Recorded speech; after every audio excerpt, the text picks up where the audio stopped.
clients aren't putting the pressure on this. Agencies are sort of whipping themselves up into a frenzy. I guess because we're so closely connected, we spend our lives walking and running alongside the technology industry and its innovations, trying to keep up with the latest formats, with the latest channel launches, etc. We're almost like sometimes two in that world, because you actually get into a client organization and there's an enormous amount of intrepidation. There's an enormous amount of legal barriers going on.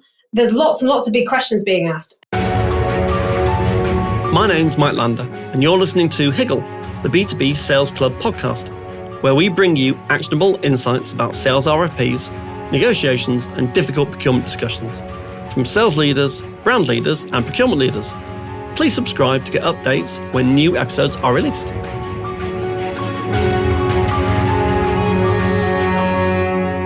Kate, thanks ever so much for joining me on Higgle, the B2B Sales Club podcast.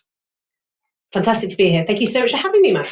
I'm thoroughly looking forward to this. So we had some great conversations over the last kind of month or so, all about AI, agencies, consultancy models. And that's what we're going to focus on today, really, which is fantastic. So first of all, who are you? What do you do? And something unusual about yourself. Sure. So I'm Kate Ross. I'm co-founder and co-MD of 8&4. We're a social and content agency. Set up back in 2008 when myself and my business partner were 24. So I have spent my entire career building and running an agency, for better or for worse. In terms of something unusual, apart from that, a bit unusual about me, probably starting a business at 24. You were asking me about this before, and I was trying to think of something unusual because I'm one of those people that's extraordinarily mainstream. However, I think the thing that stands out for me, I'm probably one of the only MDs in the country that personally runs a wine club for their agency. So I run that wine tasting. Yeah. I'm joining your agency. That sounds great. Yeah. The entire company gets together, and I run through 6 different wines from across the world. Often we've been to as far from places as China, Georgia. Again, up and down some of the quality. But I'm an absolutely massive wine fan, absolutely passionate about it. Brilliant. And so I spend a lot of my time learning about wine and trying different ones and sharing that passion with other people. And what would you recommend? So what's your kind of go-to wine? Yeah, sure. I again, having drank a lot of wine, probably too much, and across a lot of different price scales, where I come back to is I genuinely don't think you should spend more than about £10 on a bottle of wine. For example, you can go and spend minimum 30 quid on a bottle of champagne. Yep. You go to Spain and you can get a phenomenal bottle of Cava for £10. And by virtue of the branding, which is relevant to this podcast, what we're talking about, you've got a price point of champagne that doesn't exist with Cava. So if I'm going to take like a table wine, I'd go France, single varietal, Sauvignon Blanc. Does the job every single time. The French know how to do it. They don't spend silly money on their wine like we often do in the UK. And they know that good local wine is the way forward. It's why I drink a lot of English wine as well and try to keep local with it, because it's fantastic to drink locally and support local vineyards, which are obviously continuing to blow up across the UK at the moment. Agreed. And also, although we will talk about agency stuff, listeners, in a second, so I live in the Cotswolds. So we were just talking about actually some of the Cotswolds wines are fantastic. Really good. I'm Woodchester Valley tomorrow to sample their wines. Very near you. So you're going to have to tell me what they're like. I need a recommendation when you get back. I will. So let's start with the questions. So the first question that we talked about was, how can agencies differentiate themselves in a market that's starting to look, I think, scarily quite samey, specifically in relation to kind of enterprise-ready AI tools as a kind of a lens? What are your thoughts? Yeah, absolutely. I think this is immensely challenging and something that sort of, I've thought about daily really for the last 18 months as this sort of kicked up. I was reflecting just this week how interesting it is. If you took creds decks from across the major marketing agencies in this country 2 years ago, can you imagine what the number one thing they're trying to show you would be? And the number one thing would be, look how creative we are. Right. And in only 2 years, now go look at creds decks and it's, look how technical we are. It must be on the shortest about terms in the industry, advertising industry landscape that has ever occurred. I can't think of another example. Every single and you've been in it for 25 years, haven't you? 16 years. 16 years. Sorry, not 25 years. 16 years. You'd be very young if you started at 25 years. Exactly. Yes. Well, nowadays, you can start an agency at 14. You can with tools to hand. So I think that's absolutely fascinating, because if you look at all the major noises from WPP, Publicis, even Publicis, Brand Tech Group. Omnicom. Yeah. Smaller, but himself, David Jones, founder and CEO of Brand Tech Group, saying that he agrees with Sam Altman that 95% of all marketing tasks are going to be replaced by AI. That's exactly why he set up the Brand Tech Group. He agrees. He agrees, which I thought was a very big thing to be coming from the leaders of our ecosystem. Anyway, all the noise they make right now in marketing is about, look at our Gen AI technology. Now, this has agencies, look at my size. I run 8&4 Group. We're about 130 people. Yep. It's extraordinarily challenging. Absolutely. Because what you're seeing is a completely... Is it challenging or terrifying? A bit of both. I've never personally, in this moment, this reminds me of startup days where you have that heady sense of opportunity, but also that between the knees, like sort of terror of like, is this all about to collapse? Like, exactly. What? I've never known it. Is it real? And can't I just do it all with ChatGPT? Yeah. No, you can't. Or can you? Or can you? I don't know. It's scary. You really can. And I personally, I've spent 18 months in this roller coaster, and I don't think you can, and I don't agree with a lot of these big networks and the way they're playing things. No, they continue to hold to the line of it's tech and talent, as we do, and they keep saying that. And can I add quality? It's tech, talent, and quality of output. Any fool, I think, can generate generative AI outputs using the open source tools or the paid for tools, even in a private area. However, the quality of the output is completely different. 100%. And I totally agree with that. And I think people that use agencies, they are people who are already buying at a premium, because they understand the premium output. So like, I'm good because it's extraordinary premium you're paying for an agency, right? I mean, in-housing, is expensive, doing it on Fiverr versus in-housing a decent marketing professional versus paying a London agency, you are right up there already. And absolutely. So you believe in the value. So to your question, absolutely, it is becoming very samey because everyone is going, look at my Gen AI product, look at my Gen AI platform. And it's extraordinarily samey. And the problem that the SME agencies like myself have is that we don't have 300 million euro that WPP and Publicis are professing to be investing. So how do you operate within that? Now concurrently, another challenge alongside this one, and one we've spoken about before, is that I've spoken to a huge amount. I'm well connected, obviously, naturally 16 years in the business, the SME level, a lot of SME agency owners. And every single one of them is saying exactly what we're seeing on pitch lists. And we're talking pitch lists sometimes of sub 1 million annual income accounts. And networks have appeared out of nowhere. Out of nowhere. This is petty cash stuff for these guys normally. What are they doing on this pitch list? It's down at 300, 200K. I've got US agencies that are big mid-market indies, and they're going, whoa, we've got networks coming into play that we never would have seen before. Why are you fishing here? Yeah, exactly. Absolutely. Get out of my pond. Sadly, either one, they're desperate, or two, more likely, sadly, is that what's happening is that they see the future of basically a much more automated marketing process, end-to-end marketing system, based on these Gen AI platforms. And so what they're seeing as an opportunity is that what we can do is we can take this technology we've built, we can customize it to a brand, we can stick an account manager on the top of it. The data and delivery is delivered by the technology. And suddenly, as you say, 200, 300 grand in annual income is now viable as a margin. And profitable. It wasn't before with 14-person account teams, which is we know how the networks work. Correct. And you can now call this team virtual AI employees. On an org chart, we're going to start to see virtual employees that are doing very particular repeatable tasks because agencies have built those models that allow clients to go, wow, this is great. I get a blend of people, experience, creativity with efficiency. It's 100%. A fascinating landscape. It's absolutely Barbie when you sit and look at that, 15 pieces and how quickly they're moving. And as you say, so how on earth do you differentiate yourself? Because if you're not at work and you can't basically try and outcompete each other with how much Series C funding you've just received last week, then with SME it's very, very difficult, and it's ultra. It's even more competitive than it was. And so in terms of how you do that, and from our perspective. So give me some examples, Kate. Exactly. So what are you doing that you think is giving some market differentiation? Yeah, of course. I think the one thing you hold on to as an SME agency is that we are always going to be more nimble, right? So we're always going to be more agile, irregardless of what they say. And I think that we are more networked, and I'm happy to have networks argue against this with me, but I feel like much more network relationship-wise into our clients by virtue of our size. Yeah.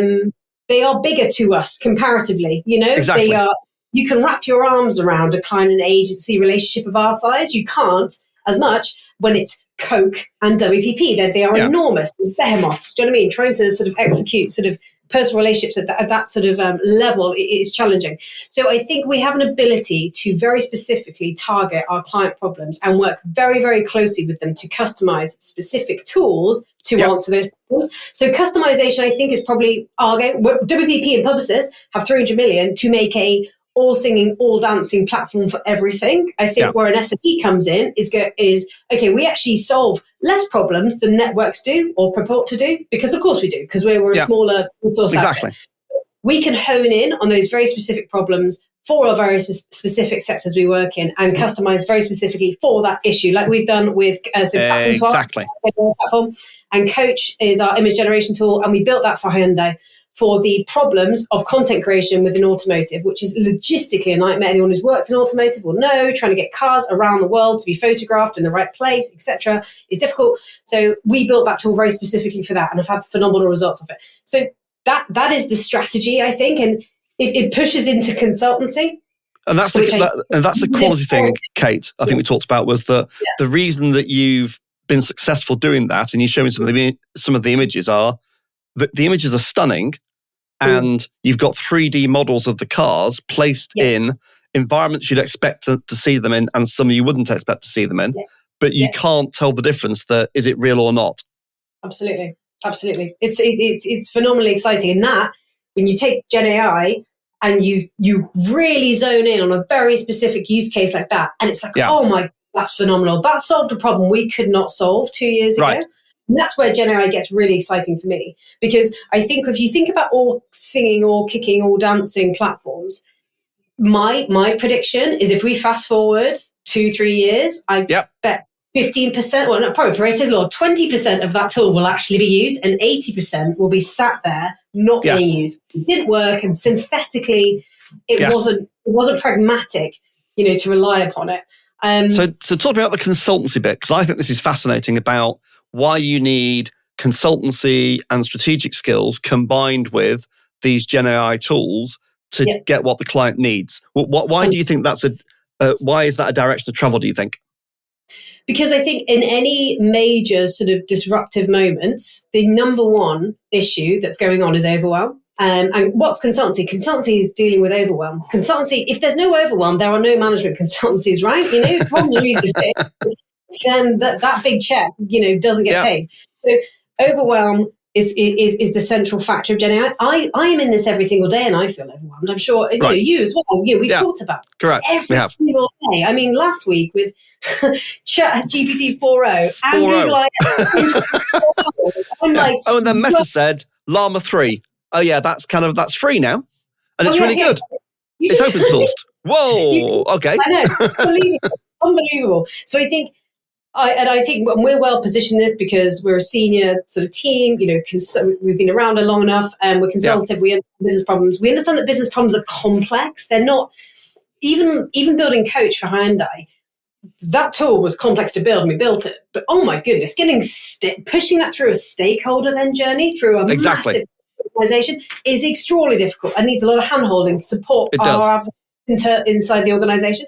So consultancies, absolutely imperative by virtue of the overwhelm and what's going on, and people need support. And so conversely, it's terrifying what's going on, but it's also the most extraordinary opportunity I've personally seen in 16 years to engage renewed way with clients, with trust, through innovation. Like I've never seen my team is so motivated because they're like, this is amazing. Like I'm helping with business transformation right now with our clients. Like that's exciting stuff. We show off these tools we work on with our clients, and they're being sent to presidents and CEOs within 24 hours. And I'm going, I never had a deck. Wow. Again, you've been in this industry long enough to know that marketing is often with the bowl, isn't it? Please choose us. Exactly. Correct. And so it's a phenomenal opportunity. So it's giving you access to senior stakeholders that potentially you wouldn't have access to before, because they're seeing these unbelievable, rapid turnaround, high quality, creative images, campaigns, things they couldn't have dreamed of doing before. Exactly. Yeah, absolutely. This directly impacts the business in a more meaningful way than we've probably been ever able to in 16 years. So I'm very, very excited about that. And I think, if you can be in that position where you're, consulted by nature as an organization and you have that sort of technical value. And again, we came out, the reason myself and my business partner started our agency was because we saw where digital was going and how it was about to transform marketing. So we started in digital marketing, we started in technology and the sort of the rip wave that was about to come through the industry. So we're sort of, we started to benefit from that because most of our team are technical anyway. So we've been able to pivot very relatively quickly to bring some of this technology on board, bring this consultancy on board and sort of talk this language appropriately. Brilliant. And advise your clients on how to adopt Gen AI appropriately for specific use cases. I mean, I think the market, what do I know? But from what I've experienced, and its case sounds very similar, I think the direction of travel is find very specific problems that have a meaningful impact on your clients that are difficult to solve by humans at scale, and solve that using Gen AI and consultancy. And then I think there's value to be created. Absolutely. No, absolutely. Rather than look at this massive platform and everything it can do. And because a CMO, they're going, what does it do my job too? Like we're dealing with human beings. Exactly. People, this is the thing. I think what's really interesting is this is also a total echo chamber within the agency industry, which I'm fascinated by. When you think about clients, oh my goodness, it has not been, clients aren't putting the pressure on this. Agencies are whipping themselves up into a frenzy. I guess because we're so closely connected to the technology industry, we spend our lives walking and running alongside the technology industry and its innovations, trying to keep up with the latest formats, with the latest channel launches, etc. So we're almost like sometimes two in that world, because you actually get into a client organization and there's an enormous amount of intrepidation. There's an enormous amount of legal barriers going on. There's lots and lots of big questions being asked. Copyright? Who owns the copyright? Absolutely. Again, talking to lots of people and talking to people at the sort of, the network level as well. And they're like, we can get pilots off the ground, but we cannot get this rolled out company-wide because it's a Pandora's box. And people are thinking, what chain of events am I starting if I give this thing a go company-wide? It's proper stuff. So let's go to Altman's statement about in the next few years, 95% of agency activities will be performed by Gen AI. What does that mean, do you think, for agencies in terms of, so where's the white space, the blue ocean, whatever you want to call it, that agencies can add value, will consistently remain to add value so that you don't get wiped out? No, totally. So number one, I disagree with Sam Altman. Right. he said he hates advertising. What does he know? Because also we have to be careful, because he said it will get 95% of all marketing tasks will be eradicated by AGI, which he believes coming in 5 years. Now, if AGI does happen, which is a massive question mark, it is a big question mark, correct? Well, then all jobs will be wiped out. So this isn't a marketing issue. I think he just likes kicking advertisers. I don't know why he came for us, but I guess everyone makes advertising. But yeah, so, AGI would wipe all of us out anyway. I think it's interesting, actually. Automation is not new when you think about marketing. And if you think about it's not. Often the digital hellscape of advertising we currently live in, which is the majority of clicks you're getting are from bots. 50% of your online audiences are now invisible due to cookie eradication. Across the board, we have machines predicting, optimizing, sending new concepts, etc., A/B testing, performance testing, and it's mania, and it's just barfing asset production across it. And actually, advertising impact has never been in a poorer state than it has ever been. Do you know what I mean? Right. I think that just fuel to the fire of yet more automation, I think, will just make advertising worse. So I think you can automate a lot of the stuff that advertising does, but I don't think it will create better advertising. And at some point, people will start to clock on. Correct. And consumers will start to reject it. Absolutely. Exactly. We'll be like, well, what? So I'm just being synthetically served. Exactly. How is that connecting me? I mean, Yeah. I wrote about this recently. Mad Men, I'm a massive Mad Men fan, of course I am. I work in advertising. Yeah. And Don Draper, the famous carousel pitch he does for Kodak. He's not, and I wrote about how in this pitch for Kodak, for Carousel, he does not say, and now let's move to the slide where we talk about the social laydown, or how does this work on Twitter? He doesn't do that. He tells a human story about nostalgia and childhood. One of his colleagues wipes away a tear. That's what advertising is supposed to be. It's supposed to be emotional resonance and storytelling, creating an emotional itch that you can scratch by buying the product. Like, that is the basis of our industry. As is filmmaking. Filmmaking is designed to do the same. Did you ever see Le Mans 66, the film? Yes, yeah. That amazing scene with Henry Ford Jr. when he takes him around the track and he's crying. Yeah. And those moments, you really tune into the characters and what it really means in that moment. Absolutely. I made an analogy the other day. Imagine if I told you a story and there's an emotive story about something, about my childhood or something, and you were really moved. And then I went later, I made that up.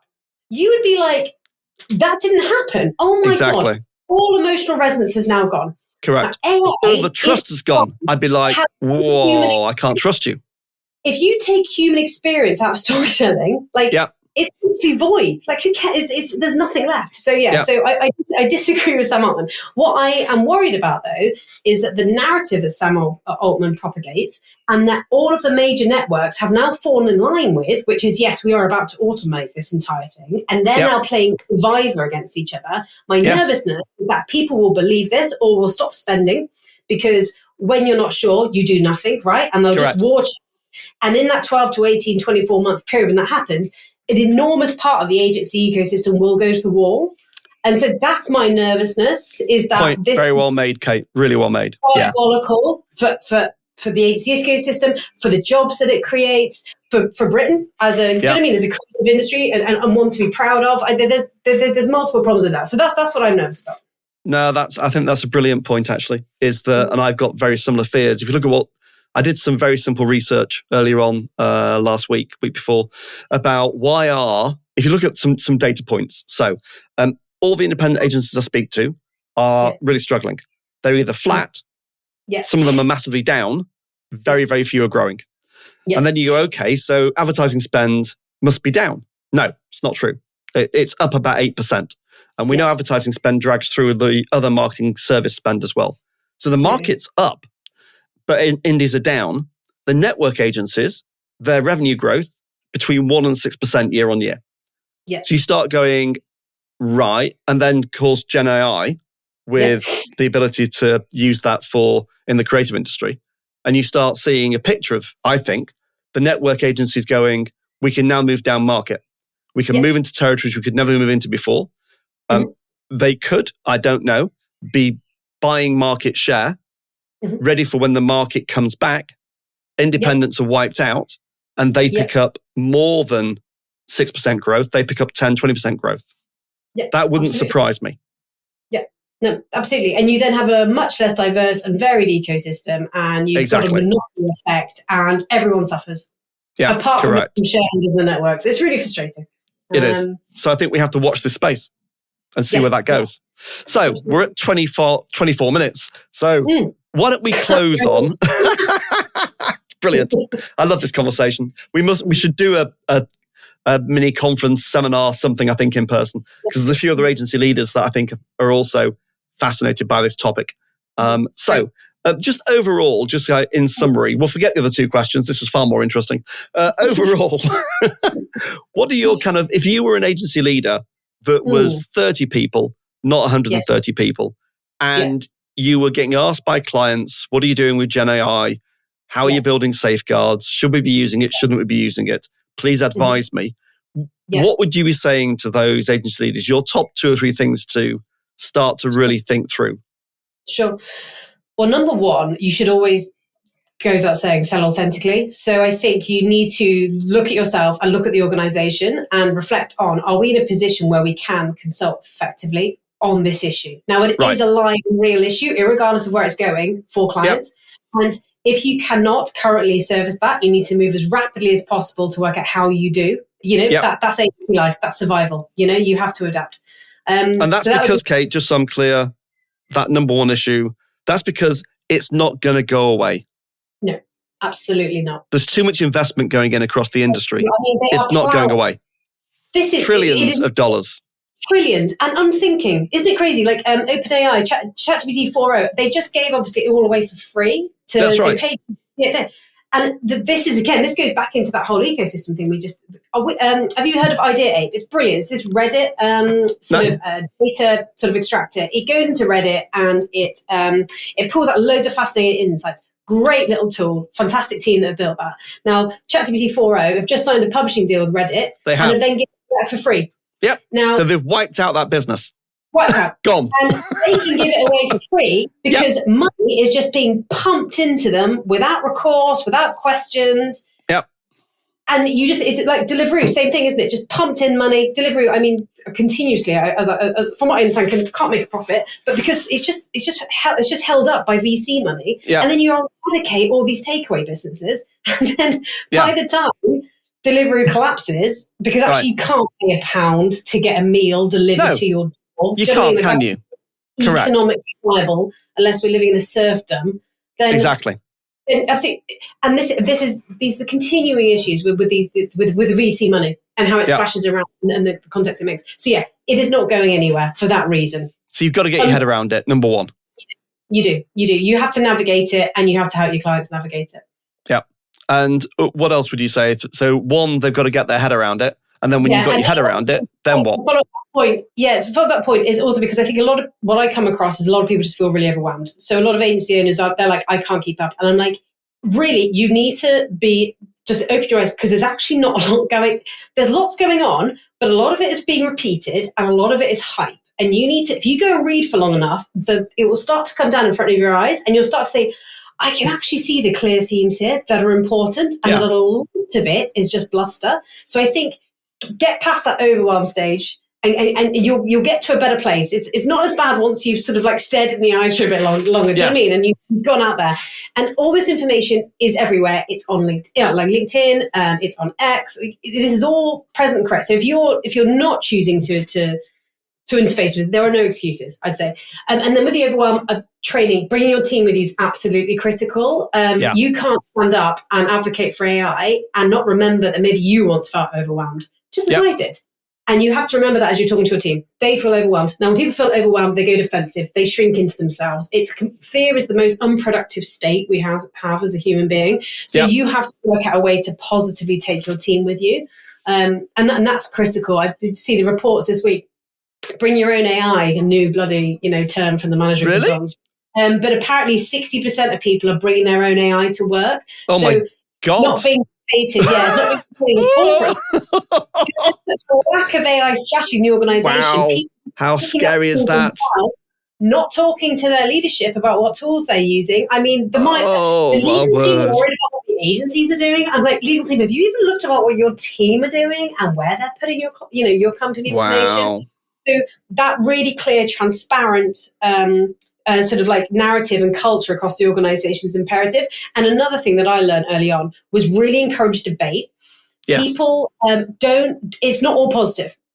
You have to talk about all of it. You have to talk about it can be scary that you might lose your job. You have to be open. A lot of the tools are rubbish and are just they are correct. Which do you naff all? Like have that culture of debate. Don't get swept up in the hype cycle that is everywhere at the moment. You have to check out of that. And I recommend, I've mentioned this to you, Gary Marcus. I started following him about LinkedIn about 6 months ago. He is phenomenal. He is one of those voices. Jan LeCun at Meta as well. They're great voices within the space, which are going, everybody calm down. Because Altman and Co., they would have you believe that, we'll be bionic next Tuesday. Exactly. Correct. Nothing will remain of human experience. So try and find pragmatic voices so that you can walk that really important debating, consultative, into different discourses line, which I think is imperative. In a moment like this, when everyone's losing their heads, just try and keep yours. And brands, we know, having been a procurement director inside, reasonably big companies, we are relatively risk averse. The whole governance thing, if we're a PLC, Yeah. We can't just randomly try out stuff that may be an infringement on copyright or IP or have damaging effects from a PR perspective. So we look to agencies, experts to help us, 100%. To provide support and advice and guidance and how we can take a step and then another step. Yeah. So it's not going to be a wholesale, all agencies are dead. We don't need it. That's not going to happen. No, completely agree. And as you say, you need someone who's thought about the good bits, the bad bits, and the ugly bits. All exactly. Of it. Not just look at this shiny new Gen AI tool. That's not useful to anyone. That's just go be an ex-AI personality. Do you know what I mean? Like that's what that's for. It's not for proper business consultancy. And also, what you've made me think is, as an agency, you probably need to start recruiting a few quite different people that are AI engineers, machine learning engineers. Don't need many, but you need a few to help you think this through and build prototypes and products. And often agencies will have this in-house as well. It's the user experience. As we know, never underestimate how much poor tech and poor UX will constrain user behavior. Yeah. Most of the fancy demo videos, as we've just laughed about, of AI tools is just someone put a cool UX on top of a call to an API call to ChatGPT. And that's as simple as it is. That's what when we built Platform 12 internally, that was our number one thing, was centralizing all of this information in these tools and making them easy to use. Like as simple as I have them, I log in and it's all there. Exactly. Oh my goodness. In an overwhelmed world, that's exactly what people need. So I've just focused on the same thing on my tool, is the navigation, even on the prototype, is like, just make the navigation simple. 100%. Kate, it's been amazing. It's been really amazing. It's been brilliant. I love this conversation. Exactly, as always. So where can people find out more about you? Sure. Best place, probably head over to LinkedIn. Kate Ross over on LinkedIn. I chat a lot about my thoughts about Gen AI and where I think the marketing industry is going alongside all these developments. And please, get in touch, talk to me, share your opinions. I love a debate, as I hope has come across. Brilliant. Kate, it's been amazing. What a great debate. Excellent. Fantastic. I will talk to you and see you soon, hopefully. Thanks so much, Mike. Take care. Thanks for listening to Higgle, the B2B Sales Club podcast series with your host, Mike Lander.